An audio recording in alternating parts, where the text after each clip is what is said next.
How does this feel? You're standing here. First of all, what's number 27 about? The Yankees have 26, so we all know what comes after that. That's a lot of pressure you're putting on yourself. You're wearing it on your back. Well, I mean, where else would you want it? I mean... Now, you were asked about this moment up at the podium, but let me ask you about it again. The fact that you were in front of all these cameras, certainly a different environment than you ever put on a uniform as a manager before. What was this like putting the pinstripes on? It's special. Anytime you have a chance to wear this uniform, whatever capacity, it's special. I mean, this is the greatest organization, and I have a chance to do it as a manager, which even heightens it. So this is a day that we've all been looking for. We didn't know that it was going to be this soon, in our lives, but this has been a day that I've been thinking about since I put it on the uniform as a player. How did that dream change real quickly? Because obviously as a little boy, you wanted to be a baseball player. That's what you wanted to do. When did that sort of dream change to one day not just being a manager, but manager of the Yankees? Well, I think it starts to change as you get older in your career and realize that you can't do this forever. It's, it's a little different than some of the professions. Your body wears out a little bit quicker in the world of sports. And after I played for the Yankees and during my time, I thought, wow, what a great place to manage. I mean, this city has such a wonderful heartbeat. The passion for the New York Yankees is what it's all about, no matter where you are. I mean, it doesn't matter if you're at home or you're traveling on the road. The passion is always there. What a better place to be. Joe, we've experienced, Bob and I, your work ethic as a broadcaster and how you prepare and, stats and things like that. We didn't see much of you managing the Marlins. Are you a guy who goes by statistical and computer readouts? Are you a guy who manages by the gut? What can we expect? Well, I'm going to manage from everything. I'm going to look at numbers. I'm going to look at my gut. I'm going to look at players' hearts.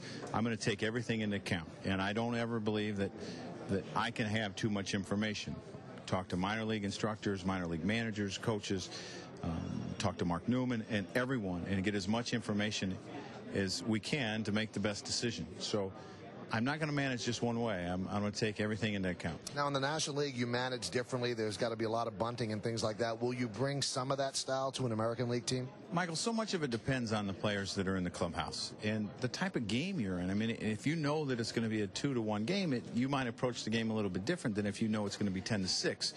So I think on an everyday basis, you have to adapt to what's going on in the game. Now, obviously, managing with the Marlins, that factored at least in some part into the decision to hire you as manager for the Yankees. Now, two-part question. What was the biggest thing you learned in your first stint as manager that you will continue to do, that you thought, this is a great idea, I'm going to keep doing this? Well, I think the most important thing is getting to the players. Obviously, your job as a manager, first and foremost, is to get the most out of players. And everyone is different. So you have to, in a sense, attack everyone in a different manner. You can't expect that your one personality was going to affect everyone. You have to use different parts of your personalities to get to people. Some people you challenge, some people you pat on the back. And that's probably what I learned the most. Now, the second part of the question is, was there anything that you did that you thought, wow, I'm just not going to do that again? Well, I think there's probably things that we could all say in our life that I thought about that I'm not going to do that again. I would no longer jump off the roof of our house into a snowbank anymore, but I sure did it when I was younger. So, I mean, I think you learn every day. I'm sure there'll be things in this job you'll say, oh, it's something new for me. I learned something new. Because I think if you ever stop learning in life, you're shortchanging yourself. Joe, obviously, you might have another announcement somewhere down the line, but have you chosen your coaching staff at this point? We are in a process of working on it. Brian and I have been talking about it, and obviously the last few days have been really busy. But it should be put together fairly soon. Now, one of the guys that you beat out for this job was Don Mattingly, and it was announced that Mattingly had been offered a coaching position, and he said, out of deference to Joe, I didn't want to do that. Did you appreciate the fact that Mattingly pulled himself out of that? Well, I would have loved to have him. Obviously, Donnie and I talked before. We talked right after our interviews and talked about the importance of our friendship. And obviously, either Tony, Donnie, or myself was probably going to be chosen for this position, and we didn't want it to affect our friendship. And how much respect I have for Donnie as a baseball man. So, I would love to have him.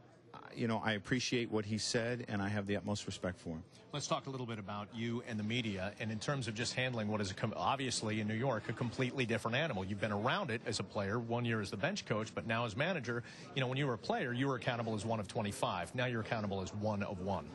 Well, I think what you do is you give them time. The media needs your time every day, and something I did with Florida, and obviously it's a much bigger mass of media here, but you still, schedule a portion of your day that you're going to give to the media.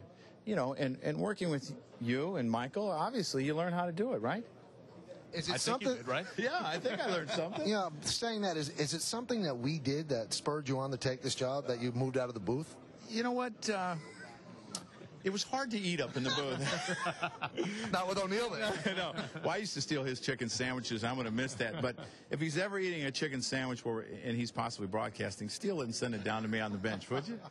Joe, congratulations. We're all thrilled for you. I mean, you know the respect that we had for you up in the booth, and we wish you tremendous good luck in the dugout. Thanks, Michael. And before, Joe, thanks. Before we go to break, just last chance now. You know, to rethink this. It's Michael in the booth. You can work with him. Occasionally me in the studio, or you can manage the Yankees. One thing, it's cooler in the studio. The lights aren't quite as hot. But no, I think I'm doing what I love to do. All right, Joe. Congratulations.